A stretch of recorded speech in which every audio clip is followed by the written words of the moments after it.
crank hub, downshift all day. So guys, hey, what is going on? And welcome back to another video. We are out obviously in the BMW M4 and it's been nearly 6 months since I've had this car. I've covered around 6,000 miles. I want to say between 5,000 and 6,000 miles. I just say 5 because 5 obviously means it's going to sell better because it's going to be a low mileage example. I'm only joking, it's done 96,823 miles today. So this car is obviously a high mileage car. It is getting used, and I thought, you know what, I'll talk about ownership and my first couple of months and probably pick up on a few things that you will need to look out for when buying a cheap M4 or cheap car in general. So I bought this car, drove it around, drove it everywhere, drove it to Southend, drove it even to Newcastle. And it was when I got to Newcastle, the car was lifted up to a point where I could give it a proper check over. And I found out that the rear end had a broken spring. Now that's insane, bearing in mind, traction. Bearing in mind, I'm running some lovely semi-slick, so hence why I got immediate grip. Yeah, bearing in mind, this car had a MOT quite recently before I bought it. I think it was like a month before, which tells you everything you need to know about MOTs, but I digress. The spring had snapped and it was just chilling. And it's something I believe that's a common thing with a lot of the BMW M's. I have seen a lot of posts on Facebook recently saying, just found out I got a broken spring, has anyone got a spare one? I'm like, yeah, here, take it. No one has a spare one, so don't say spare. Sometimes people might have them if they obviously are rich and they just decide to keep all of the old parts instead of selling them to make more income, which is what you should do. Oh, cheers mate, you gonna wait for me? Good man. Thank you, brother. Cheers. Man gave me the thumbs up. He loves it.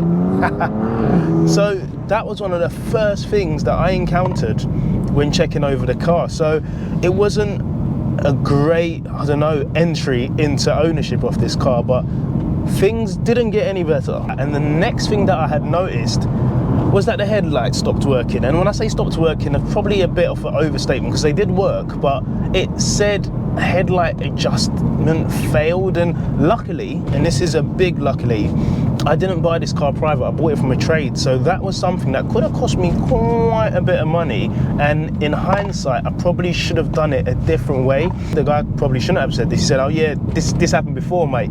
It just casually just spoke that it's happened before. All you need to do is change out the headlight. I'll send you one down. So we sent down the headlight, we whacked it in, and everything was working fine. So then I thought, yeah, you know what? I want to test this car out in its factory form. And to do that, boot mod free, from Williams Performance, stage 1, running about 520 brake. Let's send it. Before doing the crank up, we were like, yeah, you know, it's just one track day, it's fine. But I said, no, before we do the track day, I need to get some pads in. I'm not running stock pads on track. And I wanted to test out the EBC blue stuff. And the blue stuff are a grey road pad, but I'm not too sure about them on track. So we decided to whack those in. And before I could even whack them in, I had another problem. So if you don't change your brake pads often, the pins can get seized, and that is what happened to me. I couldn't even knock out the pins. I tried everything you can imagine, no joy. So in the end, I literally said, here we go again, get some heat, back down to Tommy GG, heated them up, whacked them out, and we managed to get somewhere, but it was just a faff. So it's something that does happen over time, especially if cars are just sat around or just sent on a proper scent and you're just parked up without having any form of cooling or cool down period. It's gonna seize up. So this entire car was just obviously quite abused by the previous owner. So crank hub was done, stage 1 was done, we managed to sort out the calipers and whack the blue stuff pads in. But then vertical acceleration popped up. I don't know what that means, but it literally stopped the dampers from going from comfort to sports plus. And once that was done, £100 later down at BMW, the car began to feel good.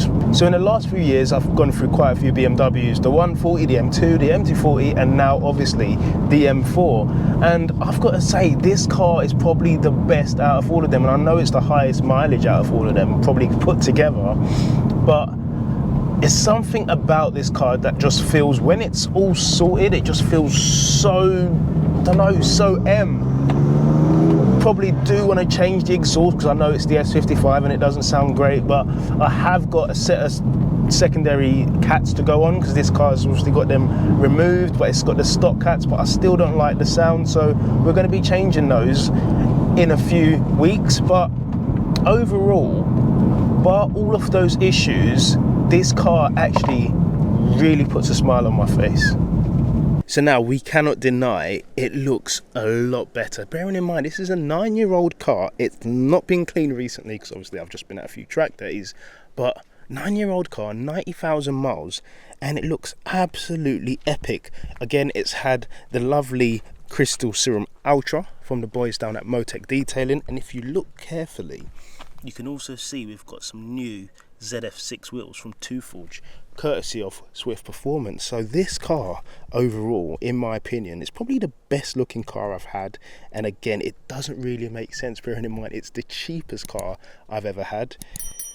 I just don't know. And if I just look around it, we've got the braided lines on the car, we're running stage 1, we've got a nice bit of carbon fibre, and the M Performance exhaust is absolutely epic, but I just feel like with the secondary cats deleted, it doesn't sound great. So the exhaust might have to go, or we might have to put the cats back on, and hopefully that fixes it, because we are going to go sports cats when we do decide to run a hybrid turbo or whatnot. But for now, I've got to be very honest and say this thing is my favourite car so far.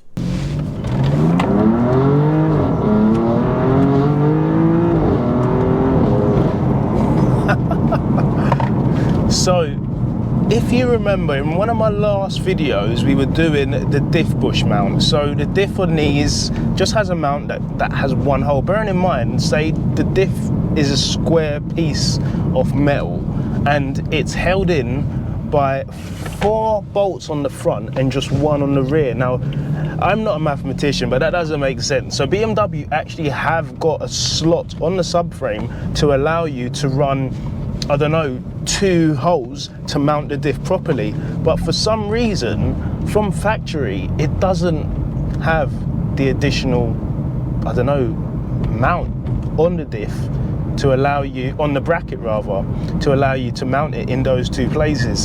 So Powerflex came in and they've got a little brace that wax on, and their job is lovely, everything's great. But while I was under there, I did see quite a bit of rust. So I'm not sure if a restoration is on the cards in terms of getting the subframe removed. I think they blast it just to remove all the rust and then repaint it. That could be an option.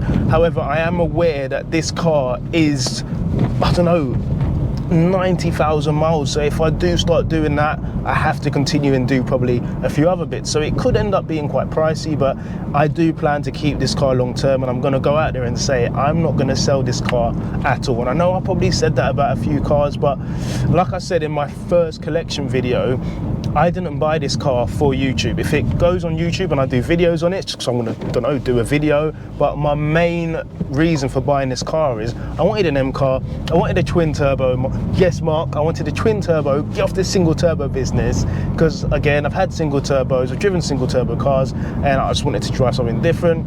So yeah, that's why I got this car. So it is going to stay. So whether it's an investment into the car or into a long-term car, it probably would make sense. I hope you guys get what I'm trying to say. I haven't had my breakfast yet, so I'm a bit tired.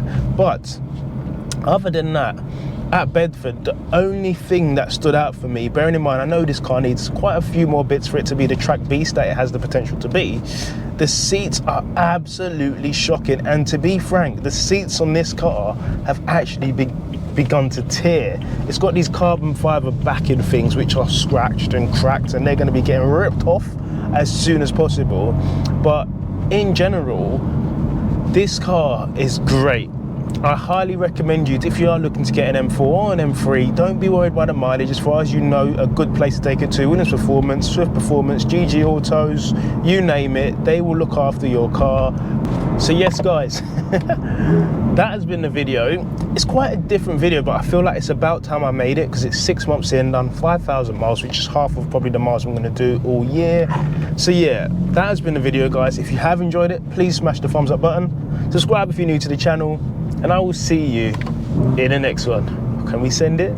Yeah, a little send. God bless.